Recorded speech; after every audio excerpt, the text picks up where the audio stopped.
Brontosaurus. What do we need is clay, water, sculpting tools. That's a different variety of sculpting tools. We have a scoring tools as well. We do have a video how to make your own sculpting tools. If you like, you can watch our video about that. Yep. And we have a wooden slice so we can rotate the sculpture in every direction. All right, so let's start the project. Now we do have a ball of clay, and then we're going to take less than a half. Okay, so something like that, less than a half. And then we're going to create with this an egg shape. Okay, so let's create an egg shape. If you guys don't have clay, you can also use sourdough. See our video on that, we make Christmas ornaments. So here it is, we have our egg. Now we put this aside. And then what we're gonna do, we're going to take the same amount of clay what we use for our egg shape, okay? And then we create a ball first with this. Now when we get the ball, now we're going to roll between our hands the ball, and then we ended up with a nice cylinder shape, right? Okay, when you get that far, you put it on a flat surface, and with your right hand you're going to roll outward the clay, just one side, okay, like something like that. And then we creating a carrot shape or an icicle shape, you know, just like that. And it's important to be round, okay, round. Excellent. And the end this time can be pointy. So that's gonna be the Brontosaurus tail. Okay. Now, all right. So we put aside, and then we repeat the same process one more time again. Okay. So the same amount of clay we take from our big ball, and then we create a ball again. Then roll between your hands one more time, creating a carrot shape. Okay, now we put aside again these two carrot shapes, and then we're going to create 4 cylinder. Now 2 cylinder, it's going to be the Brontosaurus front leg, and the other 2 cylinder shape, it's going to be the Brontosaurus back legs. And the Brontosaurus back legs are bigger than the front ones, okay? So 2 same size of front leg, and 2 bigger but same size of back legs. All right, so the back leg size, it's going to be the same size like our egg shape, okay, the length. And the front leg, it's gonna be a little bit shorter than the back legs. Okay? So around this size. All right, so next step, what are we going to do? We're going to attach the body parts together, okay? So what do we need? We have an egg shape, okay? And then grab 2 of your carrot shape, and then we're going to score together the body.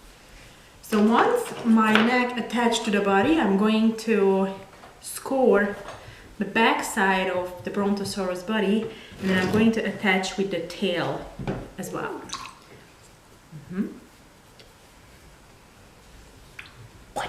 Okay, so this is how we look right now. Okay, so this is the neck, this is the body, and this is the tail.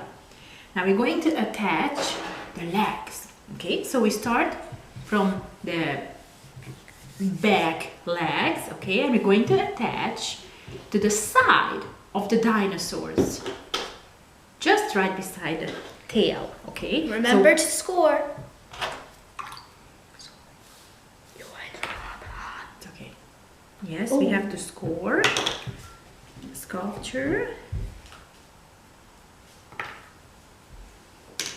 And then we attach together the 2 body parts.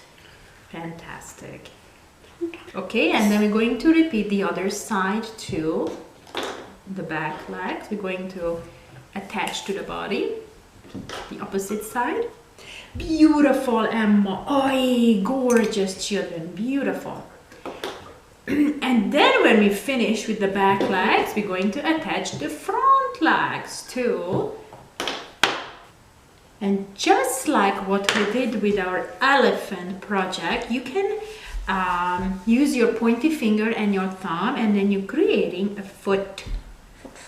Foot pressure the end of the leg. Press the end of the leg with your fingers, and you're creating a nice foot. And that's gonna be the Brontosaurus foot. So this is how they look so far. Awesome. And the next step is To make the head. make the head. That's right. So now we're gonna make a little egg shape. That's right. And then we're going to join to the Body, head, neck. to the end of the neck. That's right, because that's gonna be the Brontosaurus head. Can I put it in? Once you attach the egg shape, the end of the neck, now you can draw the mouth, the eyes, and the nose, nostril. So the eyes is on the side, just point it out, okay? The mouth is gonna be somewhere here, okay? And the nostril is above the mouth, like this, two little dots. Okay, so these are how they turned out. So the next thing you can do is position the neck and tail. So you can just move it around, make it look left, right, or wherever you want. And I think that's how I'm going to position mine. And this is how I'm gonna do mine. And this is how I'm going to do mine. So we'll be back when these are bisque fired in the can. Bye for now. Bye. So we had a successful firing, and then we already started to glaze our sculpture. And what we do need is brush, glaze, and water. Now, my Brontosaurus will look dark green with black little spots here and there. And what your Brontosaurus will look like? Mine's going to be red, and I think I'm going to have little strokes of green on the legs, what looks like grass, what I did with my buddy. Make sure to go check out that video. And I'm going to do like a greenish blue kind of color or something like that. So make sure not to get it on the bottom of your sculpture, because when it goes onto the can, when you try to take it off, it will stick. So how to get it off is just get a paper towel or a sponge and get it a bit wet and just scrape all that glaze off. So we finished glazing our Brontosaurus, and this is what it looks like. I had some green spots. Yes, yours is Ryan? Yeah, Blue? I have blue, green, and some brown notes for dirt right here. Awesome. And mine is going to turn out green, believe or not. So it's look like brown, but under very, very high temperature, it's turning to green color. So we will see the end result very soon. Thank you so much for watching. Make sure to like and subscribe so you never miss a new video. Bye! Bye!